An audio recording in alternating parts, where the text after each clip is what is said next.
वेद में कहीं नेति शब्द है ही नहीं। मैंने कहा कि सांख्य दर्शन में है और उपनिषदों में है, दर्शन शास्त्रों में, चारों वेदों में नेति शब्द नहीं। इति शब्द अवश्य है। मरे हुए व्यक्तियों के श्राद्ध का वर्णन करें, नवग्रहों की पूजा का विधान करें, भिन्न भिन्न देवताओं की पूजा का विधान करें, उस व्यक्ति को, उस ग्रंथ को भागवत का सार मैं कदापि नहीं मानूंगा। हाँ, दशम स्कंद में जो ब्रजराज की लीला का वर्णन है वो मेरे लिए सम्माननीय है, क्योंकि इसमें परब्रह्म के आवेश के द्वारा जो लीला की गई उसका वर्णन है। आत्मा दृष्टा होती है, कर्म शुभ अशुभ सारे कर्म जीव करता है। जैसे बिहारी जी के अंदर परम नाम की आत्मा है, महामती जी की आत्मा कहती है कि सही तो मेरी बाई रतन मैं मेरे से भी लाल करी मुझे स्वामी अम्मा कहीं नहीं। तो बिहारी जी को घृणा के दृष्टि तो नहीं देखा जाता। दर्शक वृंद, मैं नीति के संबंध में एक और बात जोड़ना चाहूंगा। स्वामी जी, यदि मैं गलत हूं तो आप बताइएगा। जैसे रामचरितमानस है तो वह सनातन का ही ग्रंथ माना जाता है, कोई भी सनातनी इसका विरोध नहीं करेगा। और मैंने पढ़ा है कि रामचरितमानस में ही वेदों के लिए नेति नेति शब्द का प्रयोग किया है, जैसा कि हम कई बार सुनते हैं, नेति नेति जहि वेद निरूपा। ये वेद में कहीं नेति शब्द है ही नहीं। मैंने कहा कि सांख्य दर्शन में है और उपनिषदों में है, दर्शन शास्त्रों में, चारों वेदों में नेति शब्द नहीं। इति शब्द अवश्य है। नहीं, मेरे कहने का भाव ये है कि केवल वेदों के लिए नेति नेति शब्द का प्रयोग करने से निजानंद दर्शन सनातन विरोधी हो सकता है। तो रामचरितमानस में भी नेति नेति शब्द आया है वेदों के लिए, तो रामचरितमानस सनातन विरोधी क्यों नहीं हुआ? कहने वाले को अपने विवेक पर ध्यान देना चाहिए। रामचरितमानस में तो लिखा है कि नृप सहस्र 10 एक ही 12 लगे उठावा टारा ही नहीं टारा। तो 10,000 राजा अकेले यदि धनुष को तोड़ देते तो अकेली सीता का विवाह कहाँ से होता? तो रामायण में कई जगह भ्रांतियां हो गई हैं और जो वेद सम्मत है वही सत्य है। रामचरितमानस में भी नेति कहा गया है, संत वाणी में भी नेति शब्द कहा गया है कि वेद ने ऐसा कहा। वेद ने नहीं कहा है। वेदों की व्याख्या में जो उपनिषद जो लिखे गए हैं ऋषियों ने, जो वेदों की व्याख्या ब्राह्मण ग्रंथों में की है, उसका अंश या शाखा ग्रंथों में, जो जैसे कठ उपनिषद है, कठ शाखा है, मुंडक शाखा से मुंडक उपनिषद है, तैतरी शाखा से तैतरी उपनिषद है, इन सारे ग्रंथों में नेति शब्द आ सकता है। लेकिन मूल संहिता भाग में जिसको हम कहते हैं, जिसको मूल वेद कहते हैं, उसमें कहीं भी नेति शब्द नहीं। जी स्वामी जी, अगला प्रश्न ये है कि भागवत को तो वेद और पुराणों का सार बताया गया है, लेकिन कुलजम स्वरूप की वाणी कहती है कि ये संसार बड़ा है कोहेड़ा और कोहेड़ा भागवत, ये दो एक कुंजी से खोलूं जो कोई देखूं आगे सत। ये किरंतन ग्रंथ की चौपाई है। अब प्रश्न यह है कि जब श्रीमद् भागवत कोहेड़ा है अथवा धुंध है, तो निजानंद संप्रदाय की पद्धति में यह क्यों लिखा है कि शास्त्र श्रवण श्री भागवत? और क्या भागवत वेदों का सार है? देखिए, आजकल एक परंपरा चल गई है, रामायण वाले कहते हैं कि रामायण वेदों का सार है। तुलसीदास जी की जीवनी में लिखा जाता है कि जब तुलसीदास जी ने रामचरितमानस लिखा तो चारों वेदों को ऊपर रखा गया था, रामचरितमानस को नीचे रखा गया था। प्रातः काल जब कपाट खोला गया तो रामचरितमानस ऊपर था और चारों वेद नीचे थे। तो यह दर्शाने का प्रयास किया गया है कि रामचरितमानस वेदों से भी ऊपर का ग्रंथ है, तो यह उचित नहीं है।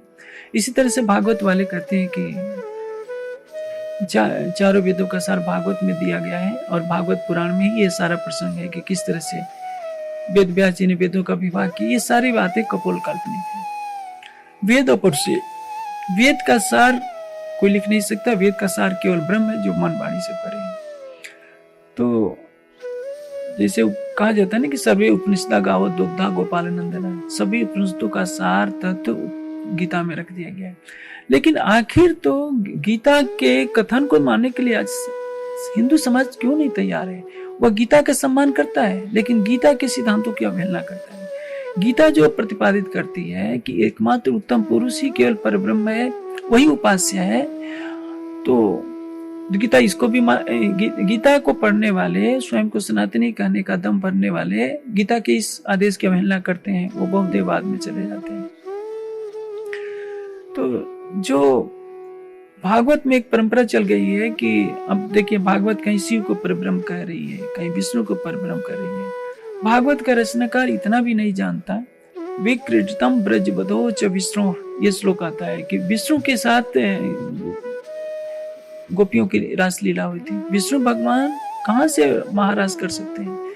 रासलीला तो उस परब्रह्म के आवेश स्वरूप के द्वारा केवल ब्रह्म के नित्य वृंदावन में होती है। और भागवत के रचनाकार ने यह भी कितनी त्रुटियां कर दी हैं, उसको वेद सम्मत नहीं कहा जा सकता। वाणी में एक चौपाई आती है, सुख मुनि बानी बोलिया वेदांत सो क्यों इन्हू क्यों समझी जाए। सुखदेव जी ने वेदांत की भाषा कही है। वेदांत की भाषा क्या कहती है? वेद का निर्णय क्या है? अदित वर्ण तमस प्रस्ताव, तमस के परे परब्रह्म है। और भागवत का रचनाकार शिष्ट के कड़कड़ में परब्रह्म को मानता है। वो निराकार से परे की वास्तविक बात को नहीं जानता। हाँ, जैसे कोई बेहोशी में कुछ कह जाए तो वो जो योग माया का वर्णन है वही दर्शाता है कि योग माया के ब्रह्मांड में इस जड़ प्रकृति का अस्तित्व नहीं है, वहां चेतन प्रकृति है। जो भागवत का श्लोक आता है, भगवान पिता रात्रि शरद उत्पल मल्लिका विचरंतो मन चक्र योग माया उपास, योग माया में प्रवेश किया। योग माया का अर्थ क्या होता है? जहाँ अखंड ब्रह्म अपनी अखंड चेतन प्रकृति के साथ क्रीड़ा कर रहा हो, वो योग माया का ब्रह्मांड है। वहां सत्व रजतम नहीं है। और इसी के लिए वेद मंत्रों में कई जगह सांकेतिक रूप से वर्णन किया कि यत्र आनंदा चमुदा चमुदा प्रमुदा अस्ते। संकेतों में योग माया का ही विशद वर्णन है। पुराण संहिता मैसूर तंत्र में इसका विस्तार पूर्वक वर्णन है। तो जो भागवत को वेदों का सार कहते हैं वो भ्रम में है, क्योंकि भागवत नवग्रह पूजा का विधान करती है, मरे हुए के श्राद्ध का वर्णन करती है, श्राद्ध में पशुओं के मांस खाने का तक वर्णन करती है। यहाँ तक कि इसकी लपेट में भगवान कृष्ण को भी ले लिया जाता है कि भगवान जो 10वें स्कंद में वर्णन होता है कि भगवान श्री कृष्ण जो है द्वारका में शासन कर रहे हैं और वे शिकार खेलने गए हुए हैं। जो श्राद्ध के योग जो पशु हैं उनको ये वो भिजवा रहे हैं। तो क्या भगवान श्री कृष्ण को इस दूषित कर्म में क्यों लपेटा गया? भागवत के रचनाकार को सोचना चाहिए, या तो ये श्लोक बनावटी है या भगवान श्री कृष्ण के उज्जवल चरित्र पर कलंक लगाया गया है कि वो शिकार करके भोजनशाला में भिजवाएंगे। इन्हीं तथ्यों को लेकर जाकिर नाइक जैसे लोग प्रश्न उठा देते हैं। मेरे कथन का आशय यह है कि जो मरे हुए व्यक्तियों के श्राद्ध का वर्णन करे, नवग्रहों की पूजा का विधान करे, भिन्न भिन्न देवताओं की पूजा का विधान करे, उस व्यक्ति को, उस ग्रंथ को भागवत का सार में कदापि नहीं मानूंगा। हाँ, 10वें स्कंद में जो ब्रजराज की लीला का वर्णन है वो मेरे लिए सम्माननीय है, क्योंकि इसमें परब्रह्म के आवेश के द्वारा जो लीला की गई उसका वर्णन है। इसलिए तारतम वाणी भागवत को महत्ता प्रदान करती है, क्योंकि इसमें ब्रजराज की लीला का वर्णन है। कलश हिंदुस्तानी के अंदर अखंड ब्रज और अखंड रास की लीला का वर्णन है, और जो रास ग्रंथ है उसमें अखंड महाराज जो निरंतर चल रही है, अनंत काल तक चलती रहेगी, उसका दिव्य वर्णन है। प्रकाश हिंदुस्तानी की वेद वाणी में भी वर्णन है। तो इन दृष्टियों से भागवत की महत्ता केवल साक्षी रूप में है। यदि जो भारद्वाज के शास्त्रार्थ में सभी आचार्य उन्होंने श्री प्राणनाथ जी से पूछा कि आप शास्त्र के प्रमाण के रूप में किसको मानते हैं, तो उन्होंने भागवत का नाम लिया कि शास्त्रवण श्री भागवत। हम शास्त्र किसको कहते हैं? शास्त्रते येन स शास्त्र, ज्ञान के जिस विधा में जिसके द्वारा निर्देशन किया जाए उसको शास्त्र कहते हैं। तो जो अखंड ब्रजराज की लीला ब्रह्मात्माओं के द्वारा की गई है, उसमें परब्रह्म का आवेश लीला कर रहा है, उसका प्रमाण जिस भागवत में मिलता है उसके 10वें स्कंद को सम्मान के रूप में कहा गया कि हम शास्त्र और श्री भागवत। लेकिन बुद्ध जागृत को ज्ञान कौन सा मानते हैं? जागृत बुद्धि का ज्ञान, वो तारतम वाणी है। तारतम ज्ञान से भागवत के रस खुलते हैं कि अखंड ब्रज कहाँ अखंड हुई, अखंड रास कहाँ अखंड हुई। इसके बिना कोई बता ही नहीं पाता। जैसे भागवत में लिखा है, जुहु गुणमयम देहा, बांसुरी की आवाज सुनकर सभी गोपियों ने तन छोड़ दिया। जब सबने तन ही छोड़ दिया 36,000 का, तो पुनः कहा गया है कि 10वें स्कंद में कि उस सभी गोपों ने तो ऐसा अनुभव किया कि सभी गोपियां हमारे साथ ही सो रही हैं और प्रातःकाल सभी घर से उठती हैं। तो शरीर जो छोड़ दिया, तो जो गुणमयम देहा, पंचभौतिक तन को छोड़ दिया, तो महाराज कैसे की? जब शरीर ही नहीं तो रासलीला कैसे हुई?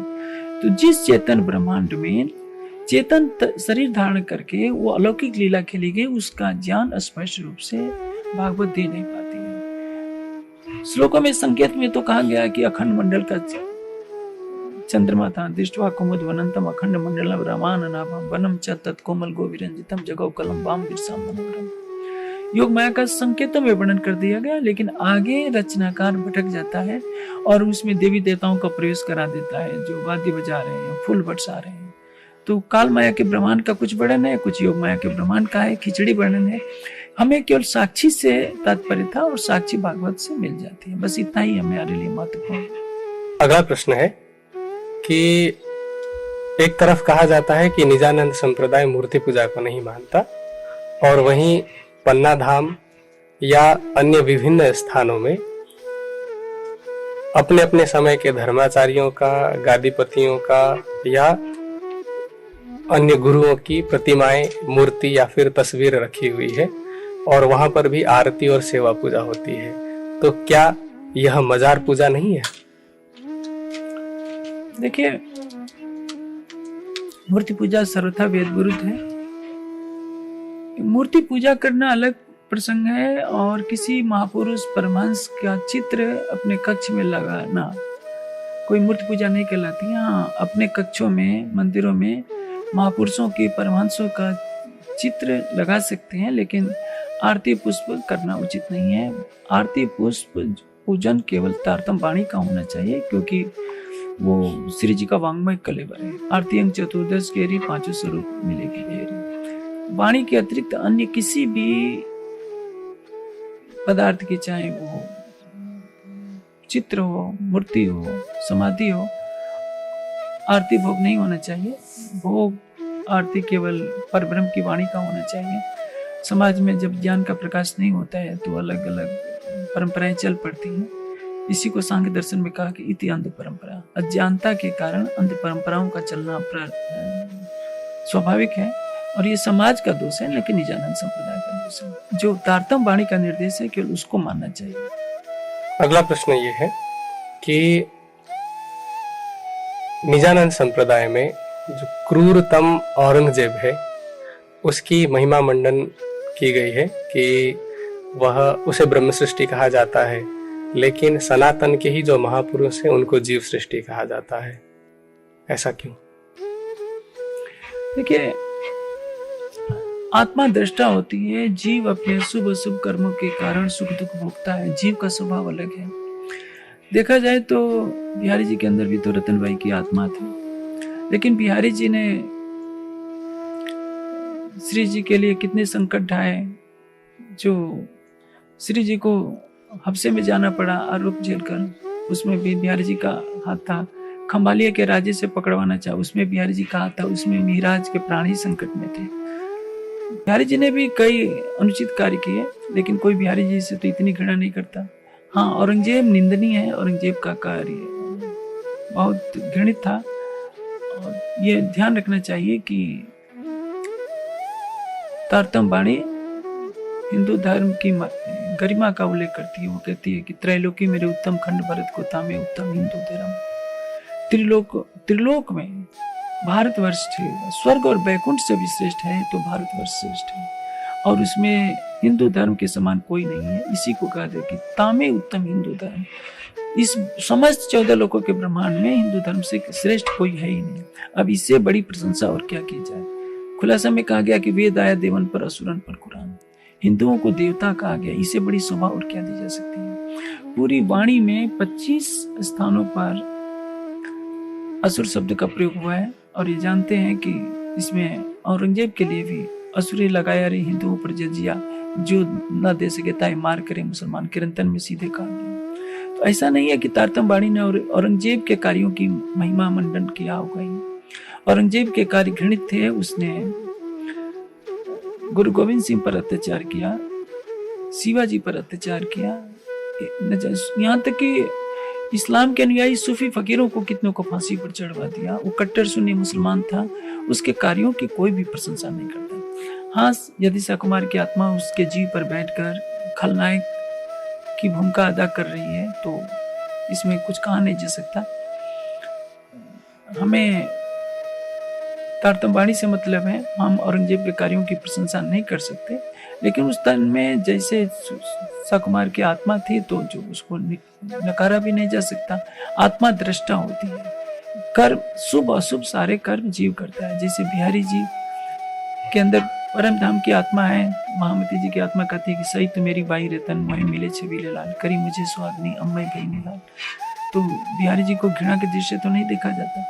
उसी तरह से औरंगजेब निसंदेह अत्याचारी था, उसने हिंदू जनता पर असह्य अत्याचार किए हैं और उसका परिणाम यही हुआ कि वो अक्षरातीत के चरणों में आकर के भी उस लाभ को नहीं ले पाया, क्योंकि उसको सत्ता का अहंकार था।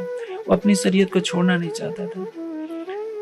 तभी तो उसको मरते समय भी पश्चाताप रहा, जिसका वर्णन हिस्ट्री ऑफ औरंगजेब में यदुनाथ सरकार ने लिखा है। वो लिखता है कि मेरे घर स्वयं मास्टर हैज कम, स्वयं वो स्वरूप आया था, लेकिन सत्ता के नशे में डूबी हुई मेरी आंखों ने उनकी स्वरूप पहचान नहीं की थी। अब मैं इस संसार से जा रहा हूँ जिस तक था, उसके लिए मैंने इतना भयंकर पाप किया, अपने भाइयों को मरवाया। अपने भाई दारा सिखों की गर्दन कटवा कर मैंने हाथी में के पैरों में बदवा कर पूरे शहर में घुमाया था। उसी तख्ता उसको मैं छोड़ करके जा रहा हूँ। और उसको यह भी प्रायश्चित था, अपने बेटे मुअज्जम और आजम को उसने समझा करके कहा कि तुम किसी भी स्थिति में छत्रसाल से लड़ाई न करना। उसके पुत्र द्वारा आपत्ति किए जाने पर कहता है औरंगजेब कि छत्रसाल के पास खुदाई ताकत है, उनसे कोई भी जीत नहीं सकता। औरंगजेब को भी आभास हो गया था कि मैंने बहुत अधर्म का काम किया है और छत्रसाल के पास खुद खुदा की शक्ति है। तो प्रायश्चित तो वो करता रहा, लेकिन जब देखा जाए एक सामान्य व्यक्ति जो धन से पद से संपन्न होता है, उसका अहंग उसको अक्षरातीत के चरणों में लाने नहीं देता।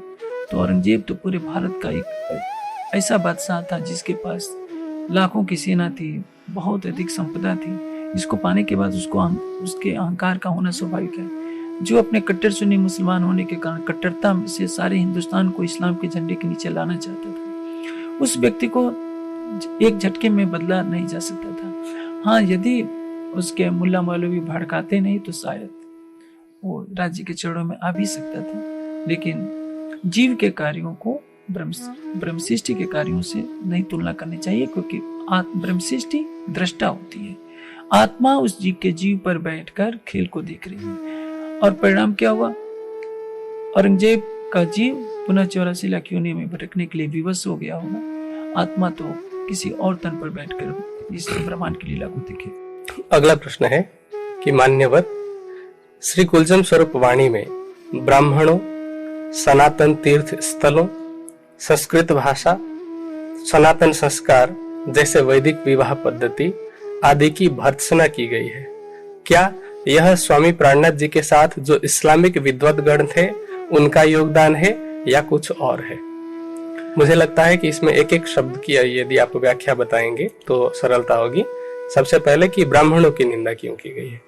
ऐसा नहीं है, ब्राह्मण जन्म से कोई ब्राह्मण नहीं होता है। जन्म न जायते शूद्र संस्कारा द्विज। इसके बारे में यदि आपको विशेष जाना है तो वर्णाश्रम ग्रंथ को पढ़िए। श्री जी ने जन्म के आधार पर जो ब्राह्मण का चोला पहन रखे थे उनका खंडन किया है। बीतक में उनके ऊपर प्रहार किया गया है।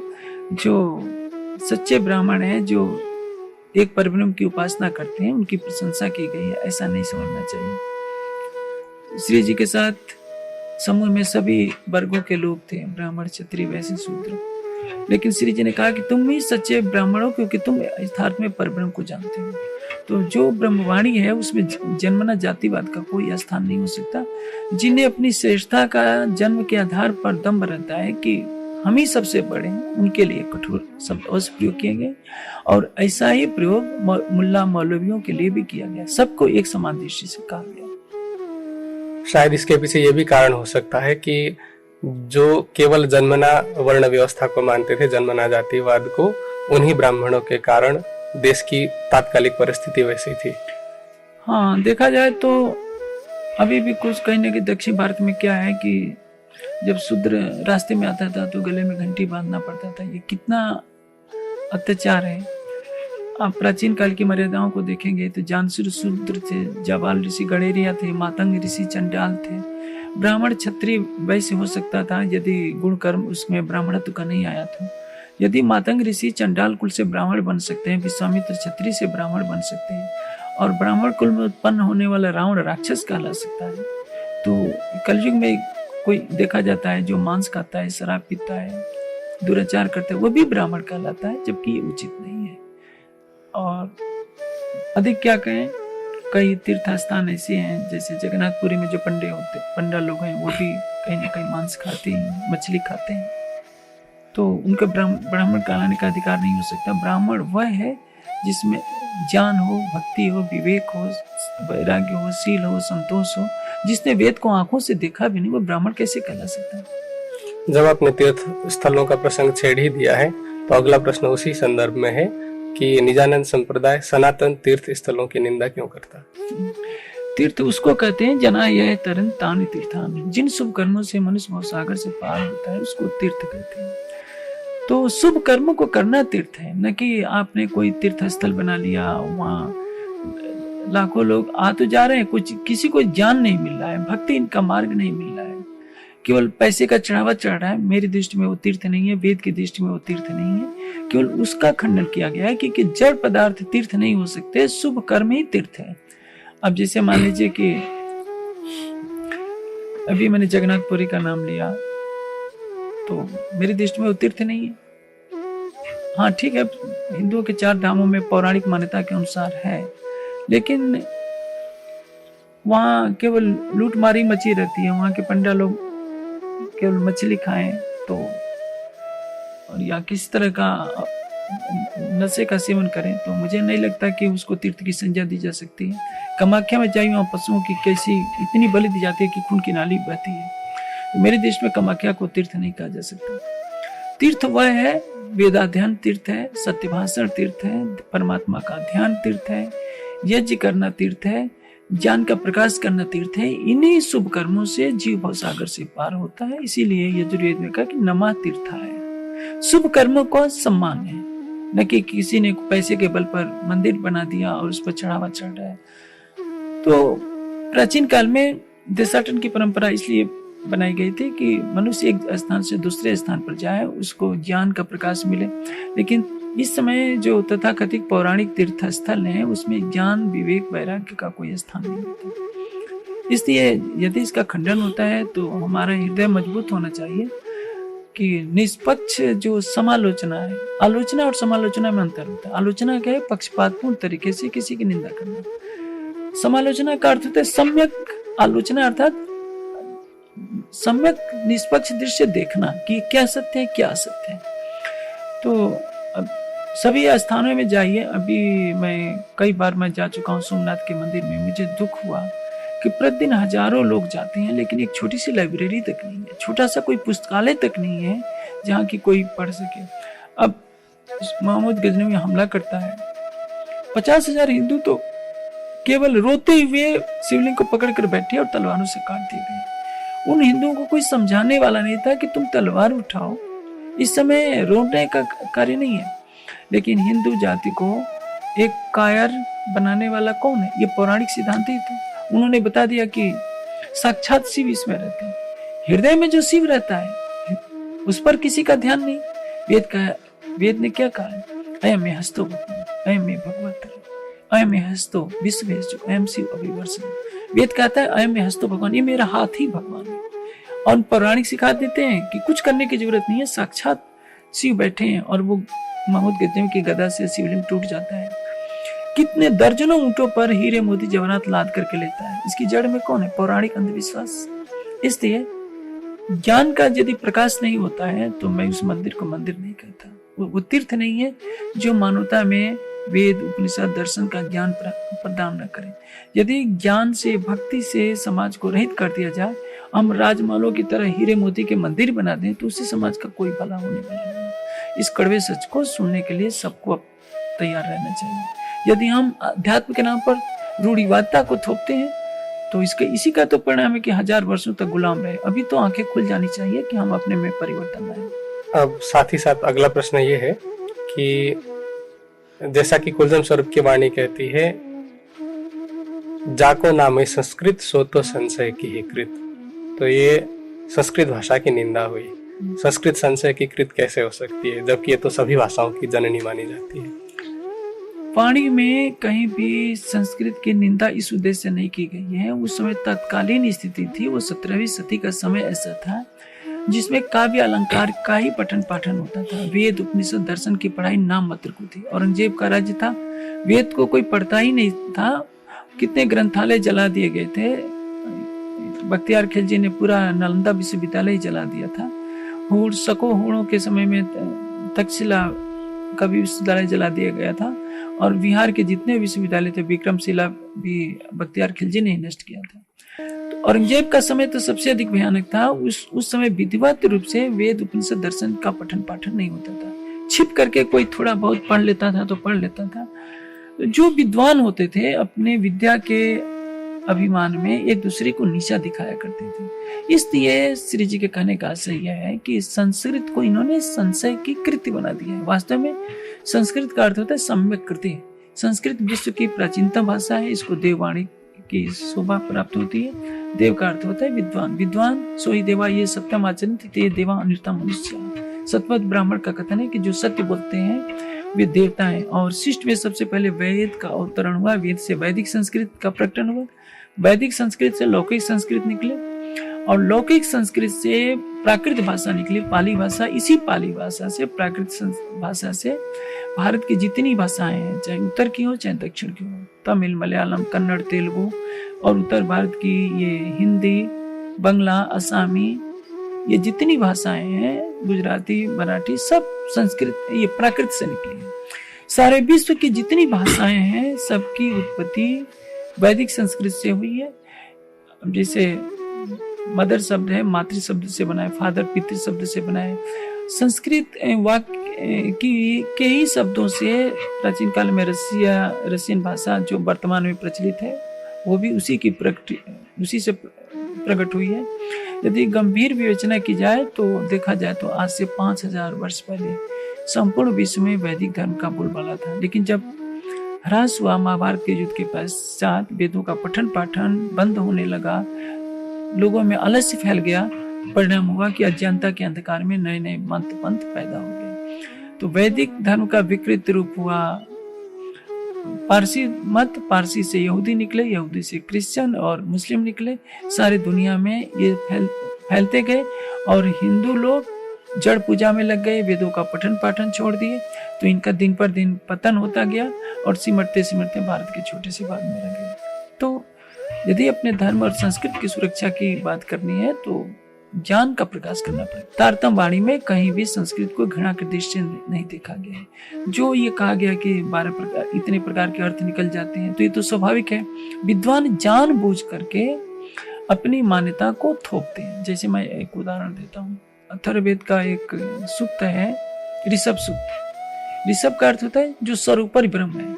उसमें ऋषभ का अर्थ बछड़ा बैल कर दिया गया है और ये दर्शाया गया है कि बछड़े के मांस के हवन का विधान बना दिया गया है। तो उसमें तो कहीं हवन का प्रसंग ही नहीं।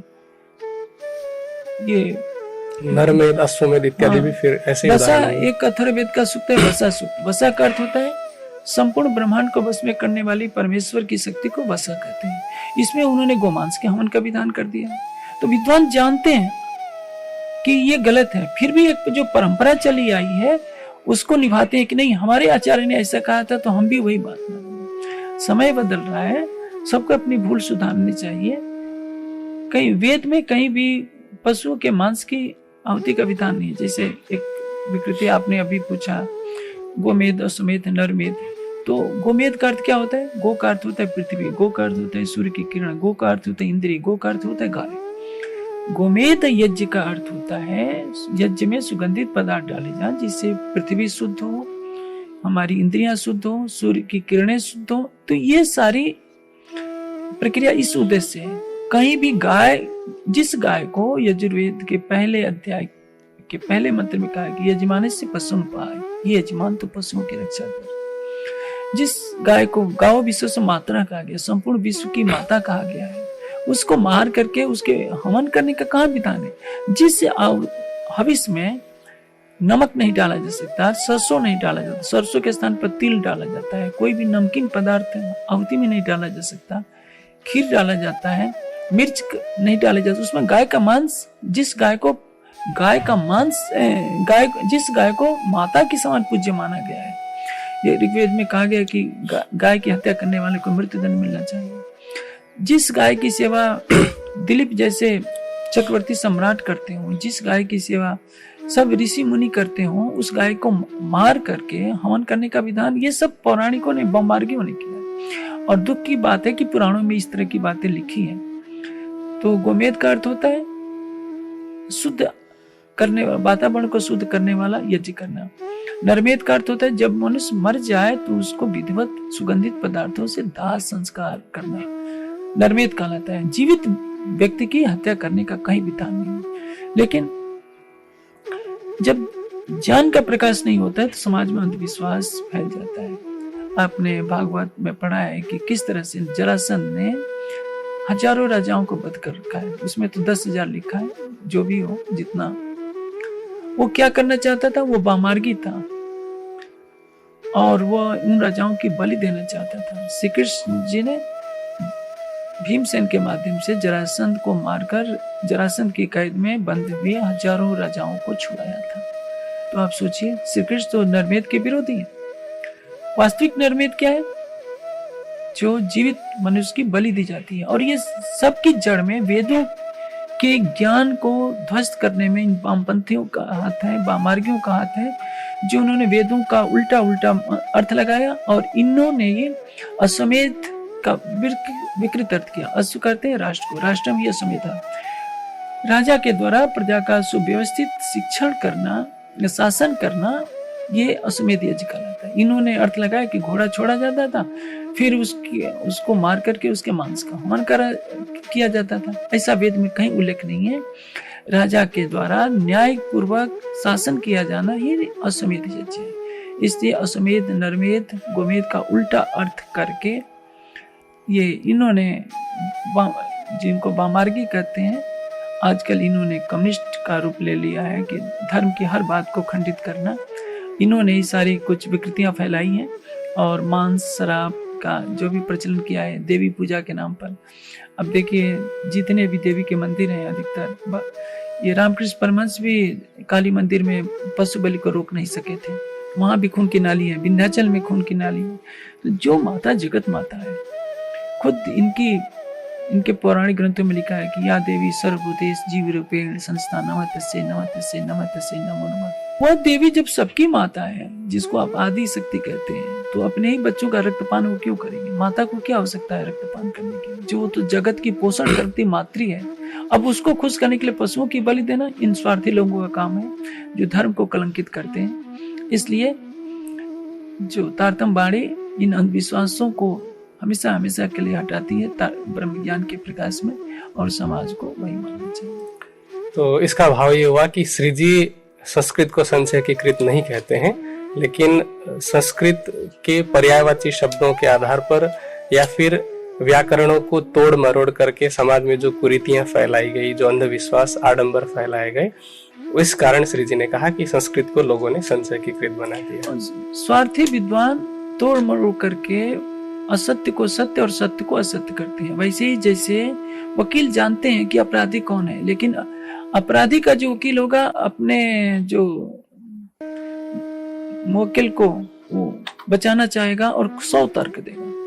तो कहने का है उसी तरह से विद्वान अपनी झूठी मान्यता को सिद्ध करने के लिए तरह तरह के व्याकरण के सूत्रों का सहारा लेकर के वो करते हैं। जैसे एक यजुर्वेद का मंत्र है, न तस्य प्रतिमा अस्ति यस्य नाम आसन। न अलग लिखा है, तस्य अलग लिखा है। और प्राथमिक कक्षा का विद्यार्थी भी जानता है कि नमा योगी चतुर्थी, जिसको प्रणाम किया जाता है वो चतुर्थी विभक्ति होती है, और तस्य तो षष्ठी विभक्ति में होता है।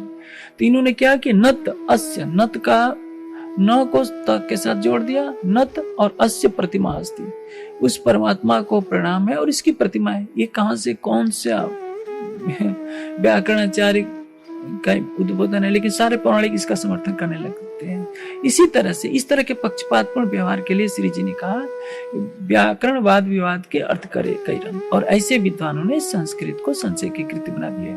क्योंकि कभी ऐसा समय था, भोज के समय भी काफी लोग संस्कृत पढ़े थे। आज देखा जाए तो संस्कृत 17वीं शताब्दी में तो कोई संस्कृत पढ़ता ही नहीं था। और दुर्भाग्य है कि देखा जाए तो पूरी के हमारे शंकराचार्य जी ने कुछ वर्ष पहले कहा था कि केवल ब्राह्मण को ही संस्कृत पढ़ने का अधिकार है, क्षत्रिय वैश्य शूद्र पढ़ ही नहीं सकते। तो आप बताइए, स्त्री भी संस्कृत न पढ़े, ब्राह्मण के अतिरिक्त क्षत्रिय वैश्य शूद्र तो पढ़े ही नहीं, तो क्या हो सकता है? इससे बड़ा दुर्भाग्य क्या होगा कि वेदांत की टीका में अपिचा स्मृते सूत्र की व्याख्या में चाहे बल्लभाचार्य हो, शंकराचार्य हो, रामानुज हो, निबार्क हो, माधवाचार्य, सबने लिखा है कि यदि शूद्र के कान में वेद का अक्षर पड़ जाए तो शीशा भर देना चाहिए। शूद्र चलता फिरता स्मशान है, यदि वो वेद पढ़ता है तो उसको मार देना चाहिए। तो यदि इस मध्यकाल में ऐसी विकृति फैली हो, किसी को पढ़ने ही नहीं दिया जाए, तो पूछा जाए कि ऋग्वेद के जो ब्राह्मण ग्रंथ है, ऐतरेय ब्राह्मण की रचना किसने की? ऐतरेय ऋषि तो शूद्र थे, लेकिन उन्होंने ब्राह्मणत्व का पद प्राप्त किया था।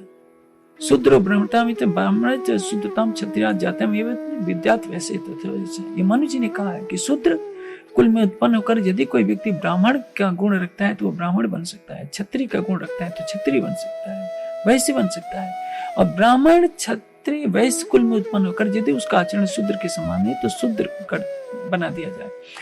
ये गृह सूत्रों में भी ये वचन है कि धर्मचर्य है जगन्य जगन्य वर्णा पूर्वम पूर्वम वर्णम अपद्यते जात पूर्वम। अधर्मचर्या पूर्वम पूर्वम वर्णा जगन्यम जगन्य वर्णम अपद्यते जात पूर्वम। धर्म का आचरण करने से नीचे के वर्ण ऊपर के वर्ण को प्राप्त होते हैं और अधर्म का आचरण करने से ऊपर के वर्ण निम्न वर्णों को प्राप्त होते हैं। कर्म के अनुसार वर्ण व्यवस्था है, लेकिन इन्होंने आडंबर फैलाने वालों लिख दिया स्त्री शूद्रो न अधीयताम इति श्रुति। इति श्रुति पूछा जाए श्रुति में कहाँ लिखा है? कहीं नहीं लिखा है। सब बनावटी ग्रंथ बनाकर नए नए श्लोकों की रचना करके जो आडंबर फैलाया गया, इसलिए श्री जी को विवश होकर के कहना पड़ा कि शास्त्र तो गोरख धंधा, इन्होंने गोरख धंधा बना रखा है। अन्यथा क्या कहा है? शास्त्र ले चले सतगुरु सोई वाणी सकल को एक अर्थ कोई। जिन जानो शास्त्रों में नहीं है शास्त्रों में सब कुछ, पर जीव शिष्ट को पाऊंगे जिनकी अकल है तुच्छ।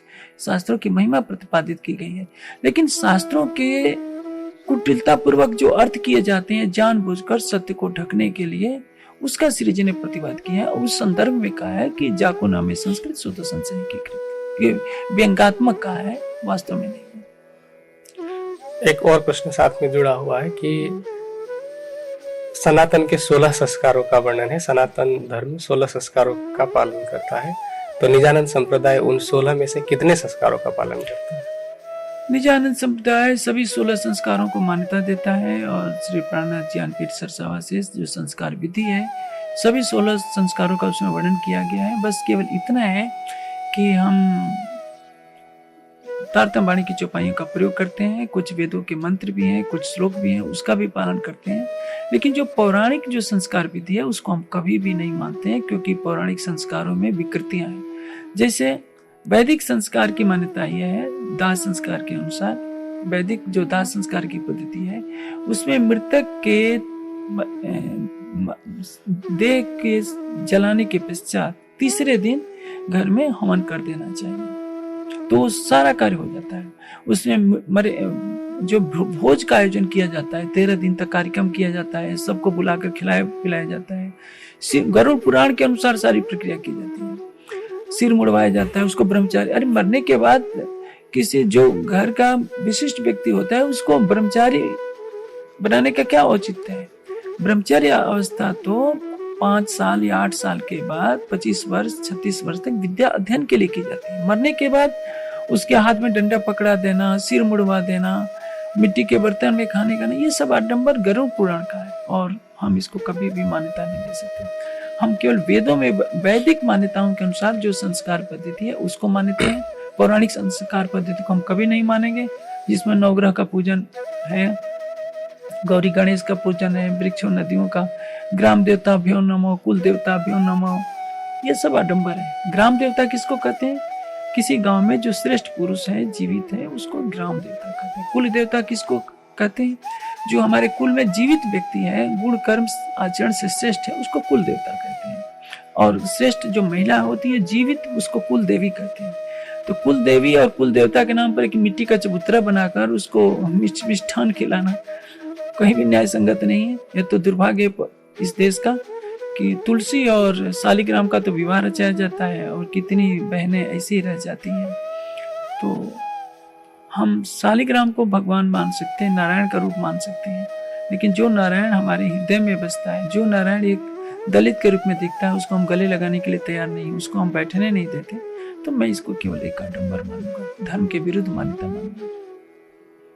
चलिए स्वामी जी, आज जितने प्रश्न थे उन सभी का समाधान यहाँ पर हो गया है।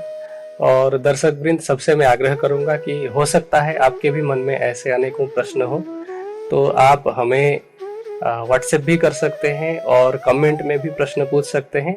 और साथ ही जितने भी लोग प्रश्नोत्तर को सुन रहे हैं, यदि आपके संपर्क में भी कोई ऐसे हों जिनके मन में ऐसे प्रश्न पहले थे या आप तक ऐसे प्रश्न कहीं से आए हों, तो ये वीडियो उन तक अवश्य भेजें ताकि सभी का आध्यात्मिक कल्याण हो। धन्यवाद।